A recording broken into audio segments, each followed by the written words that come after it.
मेरे प्यारे भाइयों और बहनों, आप सबको मेरा हार्दिक प्रणाम। एक मौके पर गुरुदेव साधु वासवानी जी ने हमसे कहा, श्वासों का मूल्य पहचानो, श्वासों की कदर करो। हमारे श्वास यूं ही जा रहे हैं, उन श्वासों को सफल बनाओ। इसलिए एक एक श्वास नाम से भर लो, एक भी श्वास यूं ही मत गंवाओ। एक एक श्वास की कीमत हीरे जवाहरों से भी बढ़कर है। इस बात का ज्ञान इंसान को जीवन की अंतिम घड़ी में होता है। मनुष्य क्या है? मनुष्य है श्वास। चांदोग्य उपनिषद में एक रोचक बात बताई गई है। एक दिन शरीर के अंगों का आपस में झगड़ा हो गया। एक एक अंग कहने लगा, मैं ही शरीर का सबसे महत्वपूर्ण अंग हूं, मेरे बिना यह शरीर टिक नहीं पाएगा। आखिर सभी एक बुद्धिमान के पास गए। उसने कहा, यह तो सरल बात है, इसमें उलझन कैसी, जिससे लगता है कि वह शरीर के लिए महत्वपूर्ण है, वह थोड़ी देर के लिए शरीर को छोड़कर चला जाए। यदि उसके जाने से शरीर नहीं चल पाता तो समझ लो वह अंग महत्वपूर्ण है। सबने कहा, बेशक यह तो बहुत सरल उपाय है। सबसे पहले आंखों ने कहा, हम चली जाती हैं। वे साल भर के लिए कहीं चली गई। आंखों ने देखना बंद कर दिया, खुली रहती लेकिन देखती कुछ नहीं। 1 वर्ष के बाद वे लौट आईं। कहने लगी, हमारी गैर हाजिरी में शरीर अवश्य ही दुविधा में पड़ा होगा। उन्होंने शरीर से पूछा, कैसी रही? शरीर ने कहा, मैं अन्य सारे काम तो करता रहा, सिर्फ देख नहीं पा रहा था। देखो, कई सूरदास हैं जो चलते फिरते हैं, काम काज करते हैं, मैं भी उनकी तरह था और बिल्कुल खुश हूं। फिर कानों ने कहा, देखें क्या हमारे बिना शरीर चल सकता है? कान भी 1 वर्ष के लिए शरीर छोड़कर चले गए। कानों से सुनना छोड़ दिया। अब शरीर कोई भी आवाज सुन नहीं पाता। 1 वर्ष बाद कान लौट आए। कानों ने सोचा, उनके बिना शरीर तो बेचारा बेहाल हो गया होगा। कान लौटे तो देखा शरीर पहले से भी अधिक रुष्ट पुष्ट हो गया था। कानों ने शरीर से पूछा, सुनाओ कैसी रही? शरीर ने कहा, अच्छा हुआ, बहुत सारी बातें नहीं सुनी, बड़े आनंद में था। कान थे तो न जाने क्या क्या सुनना पड़ता था। कोई कटु शब्द कहता था, कोई तीखे शब्द कहता था। यह पूरा वर्ष मैं बहुत मजे में था। अब जुबान बोली, मेरे बिना तो शरीर रह नहीं सकता, क्योंकि लोगों में आपसी बातचीत और लेन देन जुबान के द्वारा ही होती है। बिना जुबान के कोई भी काम करना मुमकिन नहीं होता। 1 वर्ष बाद जुबान लौट आई। देखा शरीर तो बड़े मजे में है। शरीर ने कहा कि इस वर्ष मैं आराम में रहा, क्योंकि जुबान के द्वारा बहुत सी शक्ति यूं ही चली जाती है। जुबान है तो दिन भर बक बक करती रहती है, 30,000 शब्द रोज बोलती है। यह सारा वर्ष मैंने मौन में बिताया, इसलिए मुझे बड़ा आनंद आ रहा था। जुबान यह सुनकर शर्मिंदा हो गई और चुपचाप शरीर में लौट आई। इस प्रकार एक एक अंग की यही दशा थी। आखिर में श्वासों की बारी आई। श्वासों ने कहा, आप सभी ने 1 वर्ष की छुट्टी ली, अब मैं भी 1 वर्ष के लिए जा रही हैं। प्राण अभी निकलने वाले ही थे कि सबका दम घुटने लगा। सभी अंगों ने चिल्लाना शुरू किया, बचाओ बचाओ। और श्वासों से कहा, आप हमें छोड़कर न जाएं, आपके बिना हम रह नहीं पाएंगे, आपके बिना तो शरीर ढेर हो जाएगा। इस तरह फैसला हो गया कि शरीर में सबसे महत्वपूर्ण है श्वास। मेरे प्रियजनों, न भूलें कि इंसान है श्वास है वो शक्ति जो शरीर के सभी अंगों को चलाती है। इसलिए अपने श्वासों पर ध्यान दें। बिना श्वास के आप चल नहीं पाएंगे। हम अपने ऊपर नज़र रखनी है कि हमारे श्वास पवित्र हों, और हमारे श्वास तभी पवित्र होंगे जब एक एक श्वास को हम नाम से भरेंगे। श्वास से हरि कहो, वृथा जन्म न खोए। खो जाए ये सांस की धुन, फिर आवन हो न हो।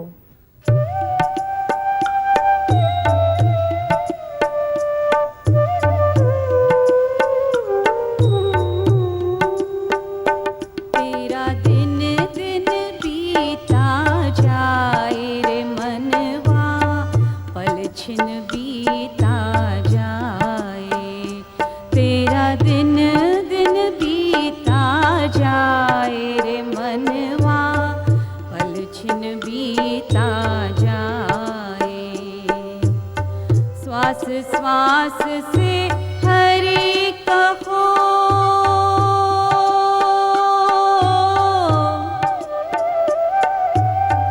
बिरथा जन्म न खोए।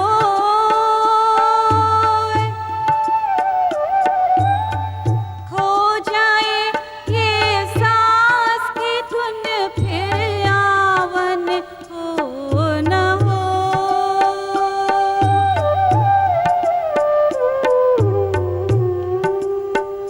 श्वास एक आए एक जाए रे मनवा, पल छिन बीता जाए। श्वास एक आए एक जाए रे मनवा, पल छिन बीता जाए। तेरा दिन दिन बीता जाए रे मनवा, पल छिन बीता जाए। तेरा दिन दिन बीता जाए रे मनवा, पल छिन बीता जाए। पल छिन बीता जाए। पल छिन बीता जाए। मेरे प्यारे भाइयों और बहनों, श्वासों पर ही हमारे सपने, हमारे विचार और मन की अवस्था आधारित होती है। इसलिए श्वास से नाम जपो। कोई भी श्वास व्यर्थ मत गंवाओ। क्या पता यह श्वास जीवन का अंतिम श्वास हो।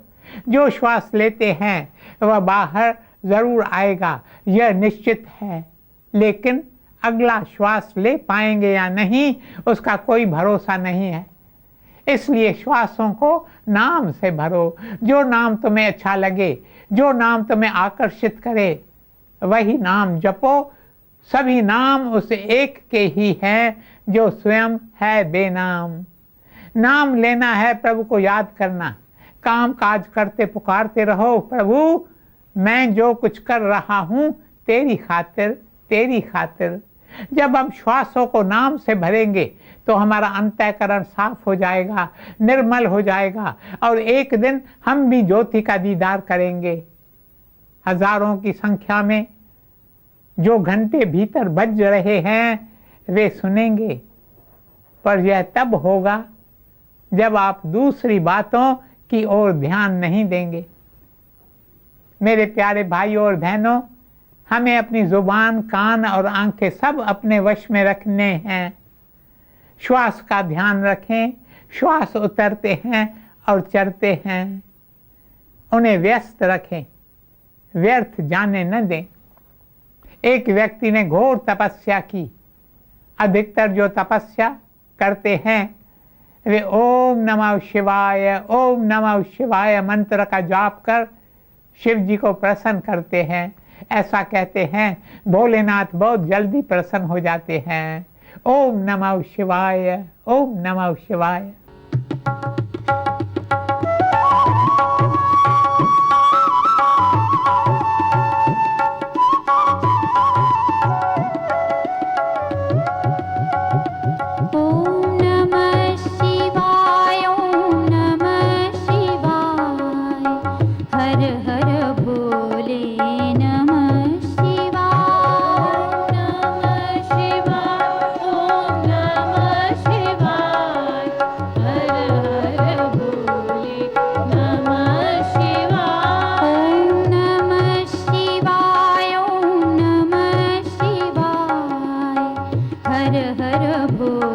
नमः शिवाय। नमः शिवाय, ओम नमः शिवाय।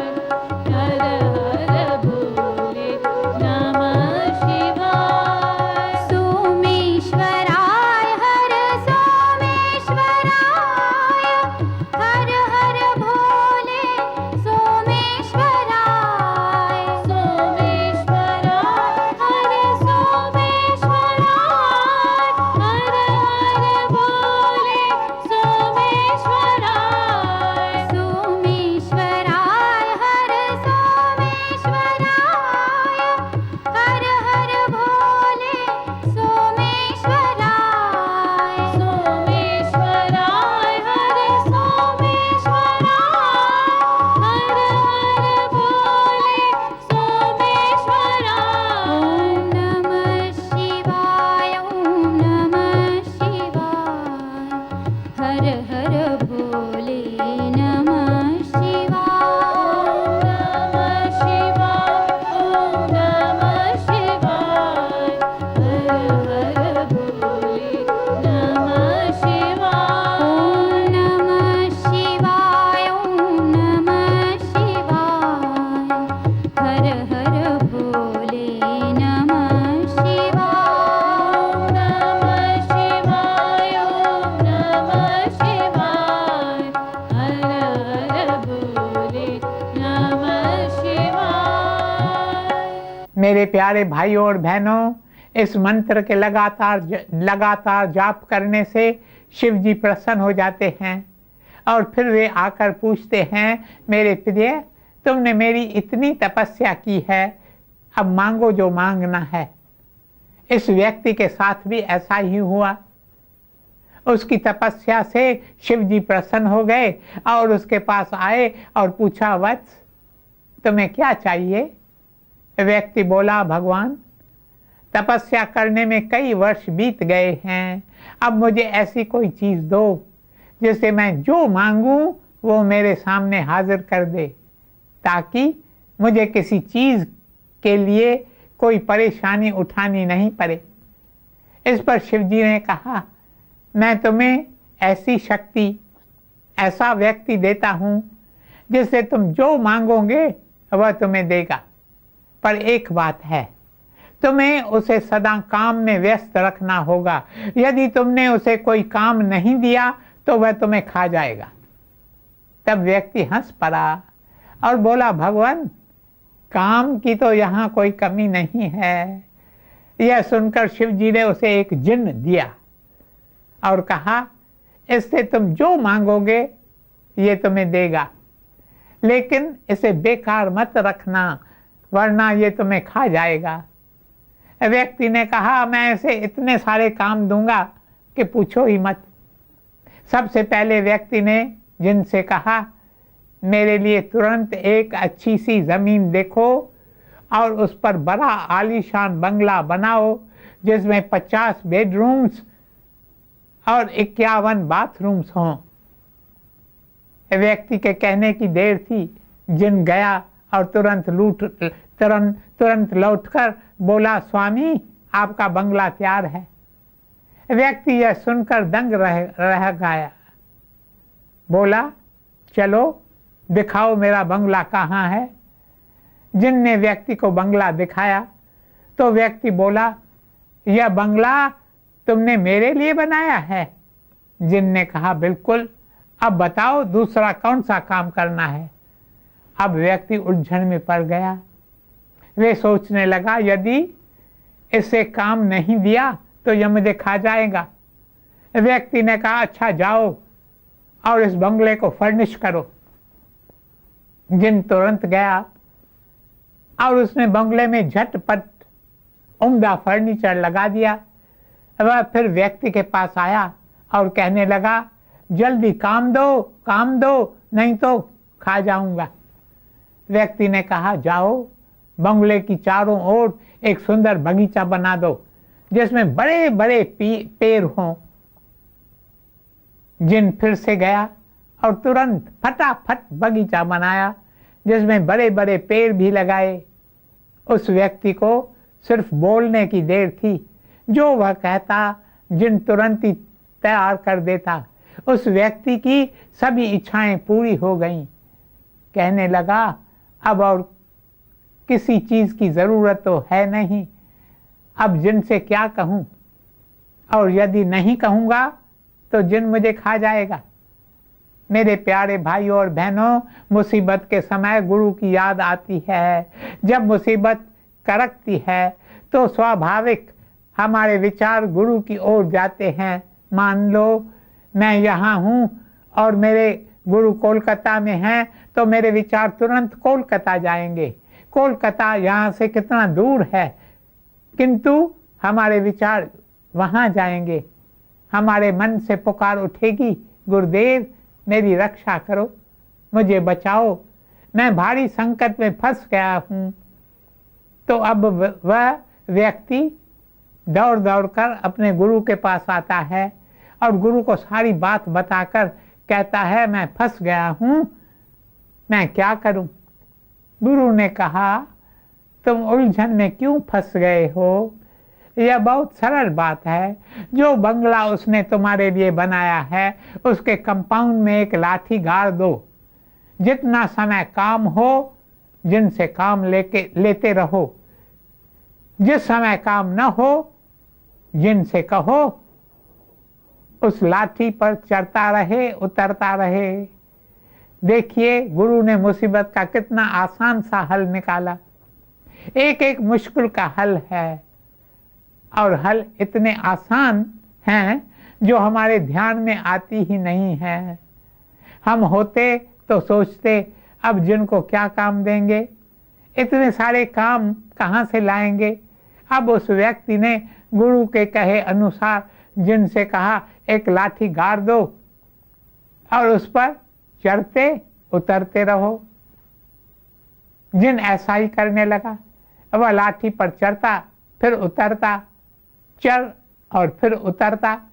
व्यक्ति को जब कोई काम होता तो वह जिन को बुलाता और काम पूरा हो जाने पर उसे फिर से लाठी पर चढ़ने और उतरने का आदेश देता। मेरे प्रियजनों, ये जिन हमारे साथ है। इस जिन को ऊपर चढ़ाना और नीचे उतारना है। ये ऊपर चढ़ना और नीचे उतारना क्या है? यह है हमारा श्वास। हम श्वास अंदर लेते हैं और श्वास बाहर निकालते हैं। इन श्वासों को व्यस्त रखो। अगर श्वासों को व्यस्त नहीं रखेंगे तो श्वास तुम्हें खा जाएंगे। जैसे ही श्वास लें तो ओम शब्द उच्चारें। ओम शब्द बहुत ही पवित्र है। ओम शब्द का ऐसे उच्चारण करें मानो शरीर में बिजली की तरंगे दौड़ गई हों। जब श्वास बाहर निकालें तो राम शब्द उच्चारें। यदि आपका भगवान में विश्वास न हो तो भी एक और उपाय है। जब श्वास लें तो कहें अंदर, जब श्वास बाहर निकालें तो कहें बाहर, अंदर, बाहर, अंदर, बाहर। बस ऐसा करते रहें। इस तरह अपने श्वासों को व्यस्त रखें। मेरे प्यारे भाइयों और बहनों, श्वासों का कितना मूल्य है।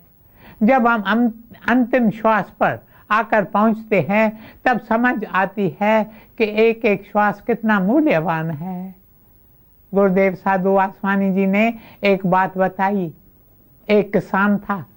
एक दिन वह अपनी जमीन की खुदाई कर रहा था।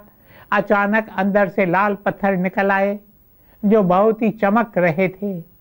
किसान ने उन पत्थरों को देखकर उन्हें कोई महत्व नहीं दिया।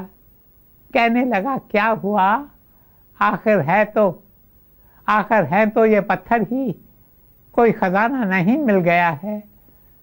जानते हैं उस किसान ने उन पत्थरों का क्या किया?